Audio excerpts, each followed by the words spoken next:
My guest today is Roy Hui. Roy is the co-founder and CEO at LightLink, which is a layer 2 blockchain company that lets dApps and enterprises offer instant gasless transactions. I believe Roy also founded Pellar, which is kind of like a Web3 builder of blockchain solutions for government and enterprise. Welcome to the show, Roy. Thank you for having me, Andy. It's a pleasure to be here.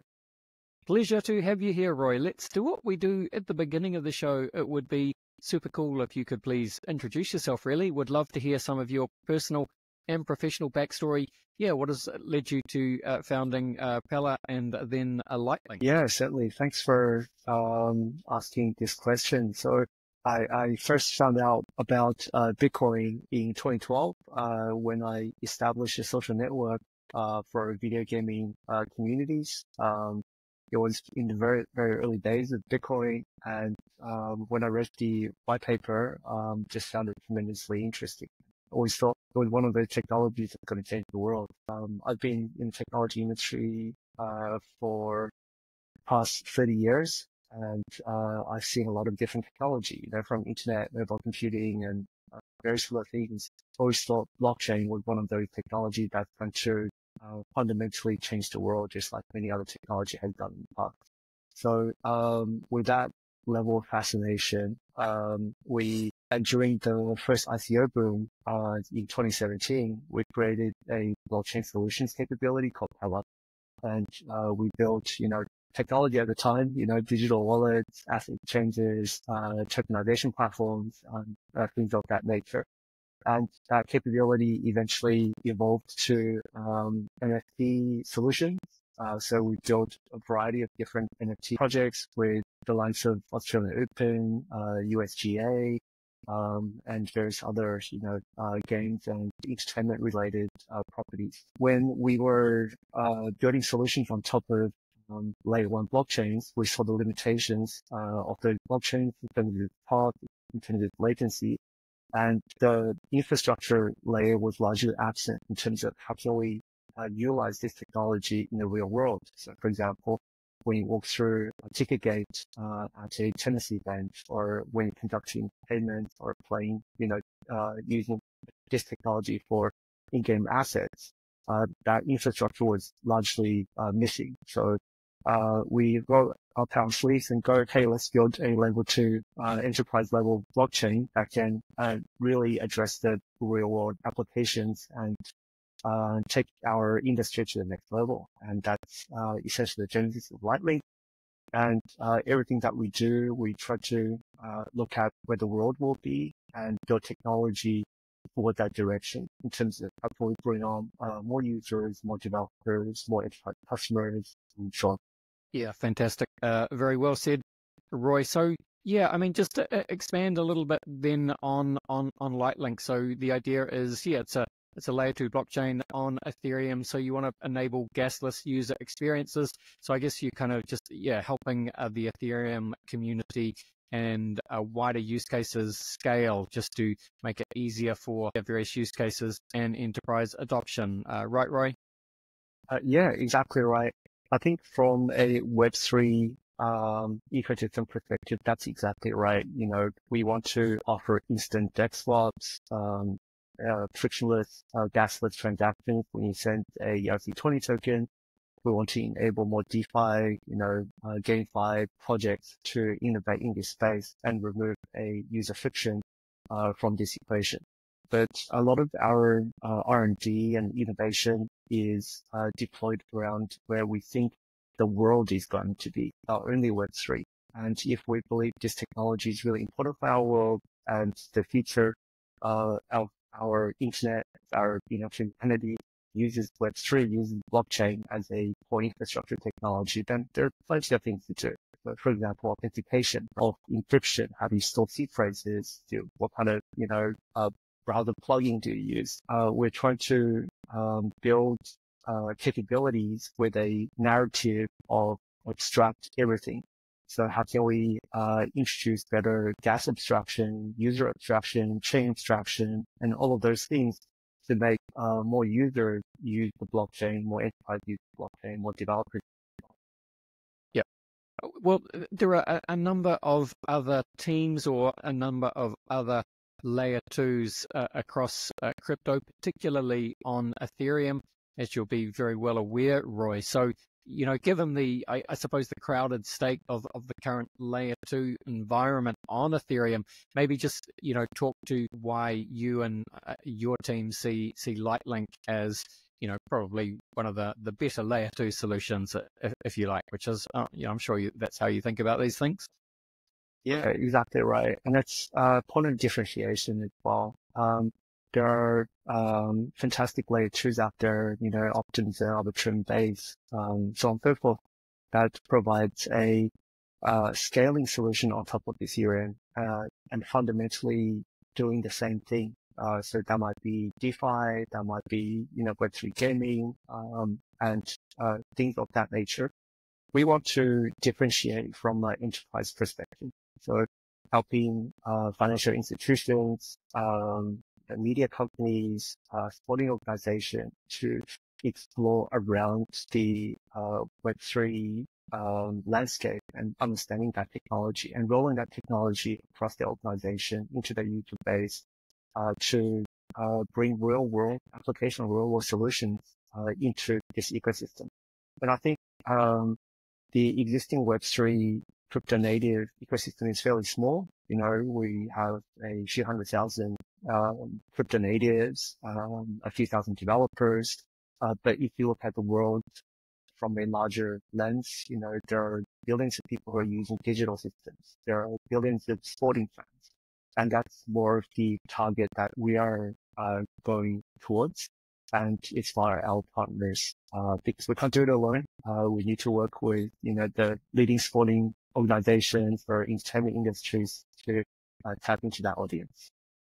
Yeah. And you're very much focused on, being a gasless blockchain network. That's in fact the title of your white paper, LightLink, the gasless blockchain network. And I suppose that makes sense in terms of Ethereum, because Ethereum has traditionally struggled with high gas fees whenever there's been, too much happening in the market, or, too much happening in terms of NFTs or DeFi transactions or whatever it is. So I guess it makes sense to, kind of focus on that. But yeah, I mean, just expand on that and talk to us a little bit more about, why LightLink has, pursued the kind of gasless transaction path, and why you see that as, potentially of great benefit to your user base, both now and in the future. Yeah.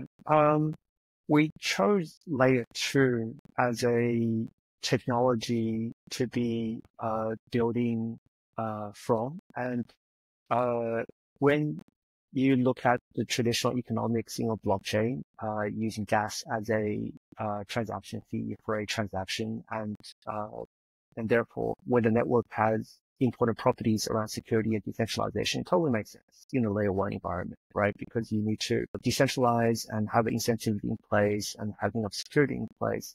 But in a layer 2 environment, the economics doesn't need to necessarily carry one-to-one completely into a layer 2 environment, because layer 2 is designed for scaling. It's to, how can I get 1 million users through ticket gates of a, sporting event, as opposed to let's try to create the most decentralized, the most secure solution from that perspective.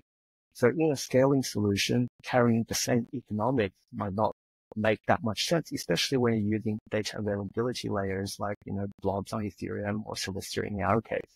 So you can really fundamentally change the economic equation and the incentives in a layer 2.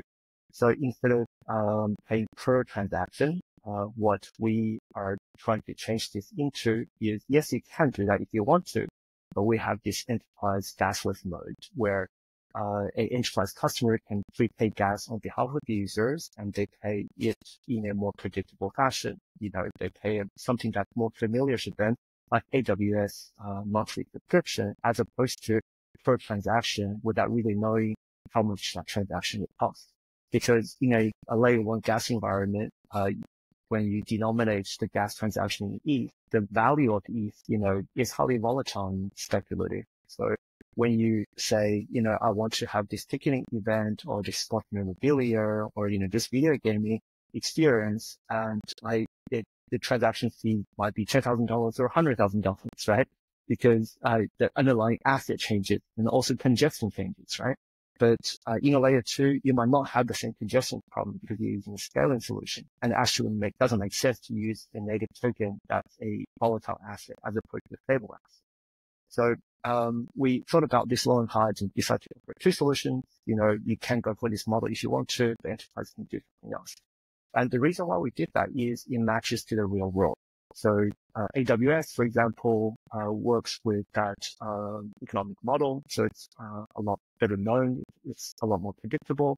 But at the same time, when you go to a coffee shop, when you pay for a transaction using your credit card, that behavior is very well, understood. You take someone takes the transaction fee, you get the product at the end. Where in the crypto world, you almost need an additional token for the transaction to happen. So not only you need to use USDT, you need to have, like the equivalent of a MasterCard coin or a Visa card coin for that transaction to happen. And that's a behavior that doesn't map one-to-one to the real world. And therefore, it's hard to introduce that technology in a real world example. And that's actually why we did what we did. Hopefully that answers your question. No, that's actually really very well explained, Roy, and it makes perfect sense, and I do enjoy the fact that you guys are, you're doing this with real world, enterprise clients, or real world use cases. I think on your website it was talking about how you've demonstrated or you've worked with over 50 different projects, including the Australian Open, Translucia, the Red Village, Vilas. Is that Koala Pay? I don't know some of these, but let's talk about a couple of them. So pick a couple of the big ones or the more interesting ones, Roy, and just kind of like the Australian Open. That's that's in Melbourne where you're based. That's tennis, isn't it? Yeah, it's one of the largest sporting events in the context of tennis. It's one of the Grand Slams. We had the opportunity to work with that organization since 2021. We launched a fractionalized tennis court project on Ethereum, and we fractionalized the tennis court. And as you play game of tennis, the actual Australian Open, different tiles on the tennis court would essentially be upgraded, and it turns into a gaming experience. And to represent each tile, you get a digital tennis ball that's randomly generated for you, and they're beautiful artistic pieces. So we've had the opportunity to work with Tennis Australia for the past, 3-4 years, and we're looking at what we do in 2025 at the moment. Awesome.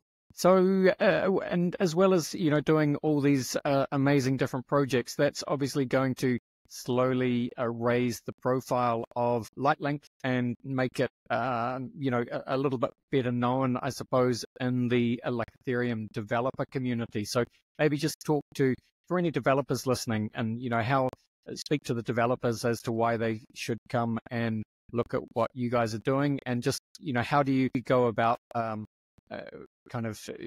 talking about LightLink to the developer community and attracting further devs to come and build with you guys?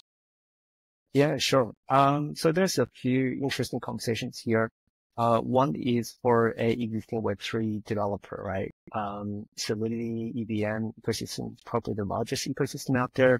And therefore, we haven't reinvented with the wheel. We are not asking you to, as a Web3 developer, to learn a new language, explore a new ecosystem, try to understand new concepts, like a lot of the newer chains, layer ones especially, are doing now, which is interesting in a separate conversation in its entirety. But, EVM is pretty cool, right? It does its job well. So, for LightLink, it's a copy and paste of your existing contract, whether if it's on Polygon or, Arbitrum or somewhere else. The same things that you've learned can be applied directly to LightLink. So you can bring your projects across very easily. At the same time, we've done 3 hackathons so far. So we're trying to go to communities, developers that are very active, and try to encourage, along with our partners, developers to think in a different mindset. Here's what the EVM ecosystem, but it has substantial capacity. It's very fast. What can you do with those tool sets? And here's something new. Here's a gasless user experience. And what does that look like from a lending protocol perspective, from trading perspective? Can you just trade wrap BTC with USDT directly without the need of a, gas token? And what does that mean from your business model perspective? Because there's no gas token, maybe you can transaction fee. Maybe you can explore how do you unlock new innovation with this capability. Maybe in a layer 2 environment, you don't need to worry about gas as much, and therefore you can do alternative types of algorithms. So, for example, in a decentralized exchange, automated market maker (AMMs) is a very optimized algorithm. But if gas is not a substantial barrier to entry, maybe there are other algorithms that's more user-friendly as opposed to AMMs. So that's for the Web3 developers. For Web3 developers, that's also really interesting because I think, there are millions and millions of Web2 developers, and they might not understand how to rightly secure smart contracts or understand, how to a transaction to occur and worry about the scaling capabilities of a blockchain. So we try to introduce level of abstraction. So the technology we have built allows Web2 developers to pull Web3 assets using APIs in a technology which we call chain abstraction. And we name that technology Vault. So you can create a crypto asset, create a fund transfer, implement interesting business logic directly with Web2 understanding as opposed to native Web3 programming language. And that offers a lot of things into the Web2 world, which I think where a lot of the growth of our industry will come from.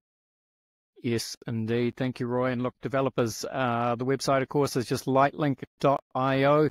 Link is in the show notes.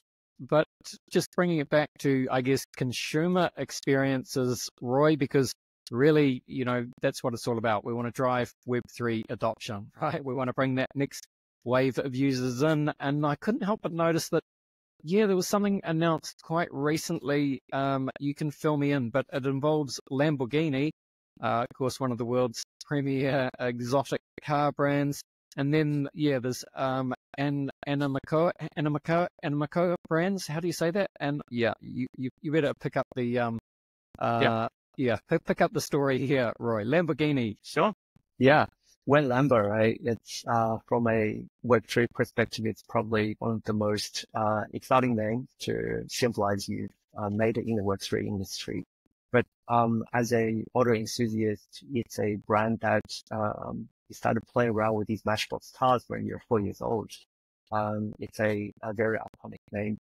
So in conjunction with our partners, and there's a lot of them, Gravitas Labs, Animoca Brands, Motorverse, Transact, and Wearable to create a solution for Lamborghini to help the existing car owners to help its fans and the wider Web3 and Web2 industry generally to experiment and understand the brand a lot more. Unfortunately, the project is still in construction, as well as there's quite a bit of non-disclosure elements with this particular project. So we won't be able to talk too much about exactly all the elements until November when the project is better surfaced. But it's certainly done in conjunction with many partners. Take Motorverse as an example. They're a auto collection of their community of different Web3 games, Web2 games with Web3 components as well. And there's a lot of different racing games within its umbrella. And maybe, there's some cross-pollination with those games and powering those games. And if you look into this project a little bit more, it also talks about real-world activation. So maybe if you have a asset from this particular project, you can enjoy real-world race events and other real-world events attached as a benefit of having this. But it's definitely really exciting, and it's something that the Web3 industry has been talking about substantially on crypto Twitter. Yes, yes, indeed. I mean, and look, speaking of crypto Twitter and I guess, mass adoption of Web3, how, but love to get your thoughts, Roy. I'm sure you think about this. How does Web3 cross the chasm, if you like to use a kind of more of a Web2 term? But where do you think that next big wave of adoption comes? Are we waiting on the technology to mature just a little bit more so that the UI, the UX just becomes a little bit easier? I know these are big questions, but just, and interested in your perspectives. Yeah, great question. I think there are many different facets of the technology. There's the investment component. There's the speculative component, the casino component and technology component, right? And all of these different things have different adoption scales and different time horizons and different reasons for people to be excited about. And from our perspective, if you see Pellar and LightLink, it's predominantly infrastructure. And we have this vision where this technology is going to be indispensable, a super important technology for the future of everything that we do, from finance to identity to, asset ownership to marriage records and, birth records and things like that. And if we look at the characteristics of this technology, all those attributes in terms of its permanence, its immutability, its security are more suitable for certain things like supply chain, like asset records than previous technology, because it's easy for you to go modify a database record and erase the log, right? So when you look at how do we get that next wave of utility? It's really about how can we partner with the media companies to transition something that they do currently into better technology. So it really needs to offer value. So is the value of supply chain being its provenance? I'm able to prove this this particular agricultural asset has gone through its supply chain under this particular temperature control environment, and therefore, it reached the supermarket with the most authentic, way of transportation. Can I prove that quickly, right? But I think a lot of that capability needs to disappear into the background in terms of I want to see the end result, but not necessarily care about how it's done. It's really those that are super concerned can verify it themselves through photography if they wanted to. There's the information out there for everyone to scrutinize if they wanted to. And at the same time, I think when you look at USDT as a adoption, we actually pay a lot of our vendors in USDT. So instant global payments without using the existing banking rails, and the counterparty understands its value immediately. So different technology has different rate of adoption, but the consistency is usability, removing the complexity, extracting it, and integrating with real world utilities would be what I think. Yes, indeed. That's very well said, Roy. All right. Well, look, as we start to finish up this part of the podcast, Roy, just maybe take a moment to explain anything that's coming down the pipeline for you and the team at LightLink, any new features or anything that you want to talk to. And of course, to also shout out your Twitter handles, your X handles, and the website, and just, for people wanting to learn more about LightLink, what is the best place for them to go, and what should they do? Thanks for the opportunity, Andy. So our Twitter X is LightLink Chain. Our site is lightlink.io, and we have a fairly active Discord and Telegram group. We have incentives for people who buy tokens and stake them, or participating in our community. You know, we have lots of different games that's running at the moment, community quizzes and activities to encourage our, you know, to be a cool place that you want to hang out. In terms of technology, we're constantly thinking about where the world is going and build technology towards that. So things like account abstraction, we're working on something that's really cool in the ZK realm, where again it talks about how can we onboard users easily with existing social credentials using, you know, X or Apple or Google, and therefore you can have a account that doesn't have all the baggage and complexity as current accounts. And they're interacting with all the smart contracts and wallets and tokens on chain without the need of a plugin, without the need of a particular special browser. And those are the direction that we are heading towards in terms of abstraction complexities, both not only in Gas where we started, but also in interacting with the blockchain, with cryptography and accounts. So we are really talking about how do we abstract everything from a blockchain perspective. And yeah, Lambo is definitely cool. It's on the horizon, and we've got plenty more projects like that coming soon as well. Excellent. All right. Well, lightlink.io, folks. Course link is in the show notes. Roy, it's time to finish off the show. We do that, of course, by running you through the very famous crypto conversation hot take round. Are you up for it? Sure. Let's go. Let's go, Roy. I'm just going to run some questions at you. Just want you to give me your honest answers, hot take style, if you like. Question one for you, Roy, is where would you say that you sit on the Bitcoin maximalist to multi-chain opportunist spectrum? I think it depends on the asset class. From a value perspective, I think Bitcoin is rippling across the world, both from ETF front and sovereign wealth front perspective. In terms of technology, definitely multi-chain. The future definitely. Yep. A pragmatic and diplomatic answer. Thank you, Roy. What would you say then is your firmest conviction crypto opinion? Yeah, we're here to stay. The technology is out of the bag, and it's the future of finance. It's the future of, you know, identity.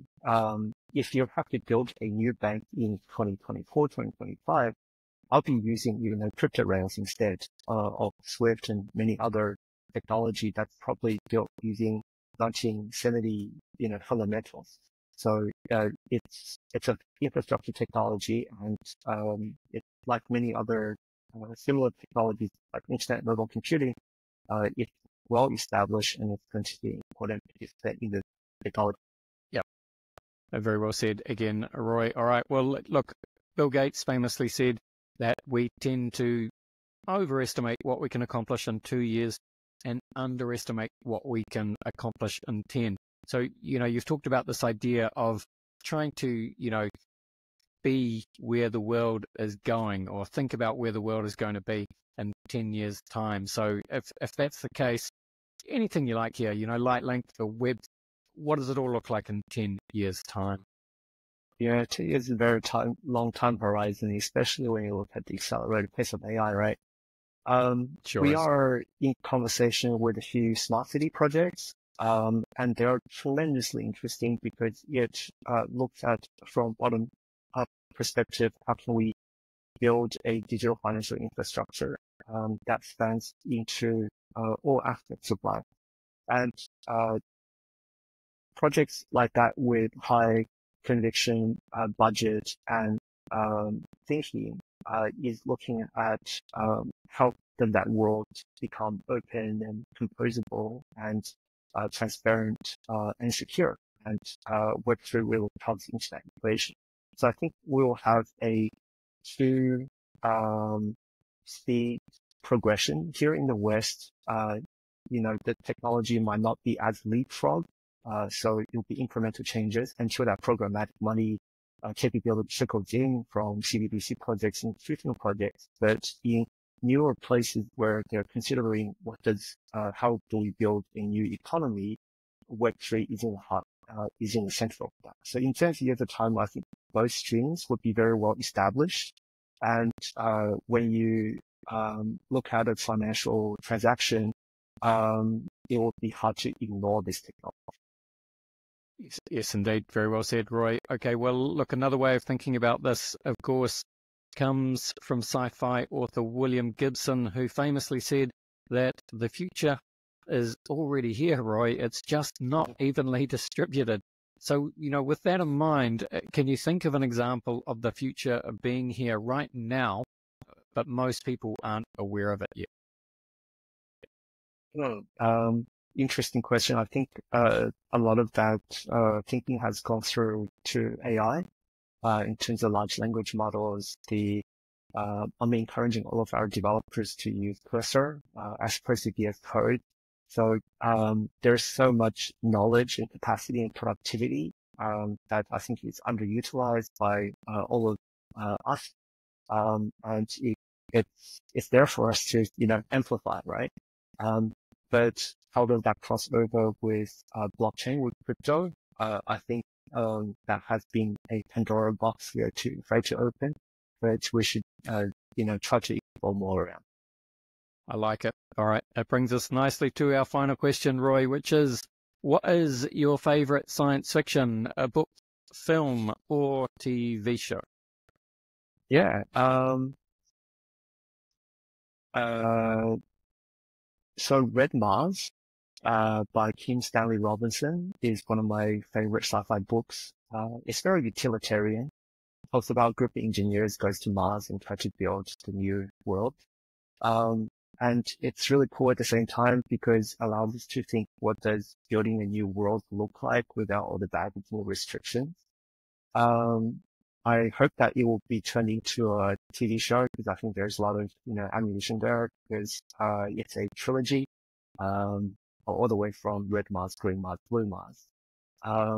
In terms of, other things, Cyberpunk, the Netflix series is really cool. I definitely want to see more of that. Yes, indeed. Okay, some great selections there. Thank you, Roy.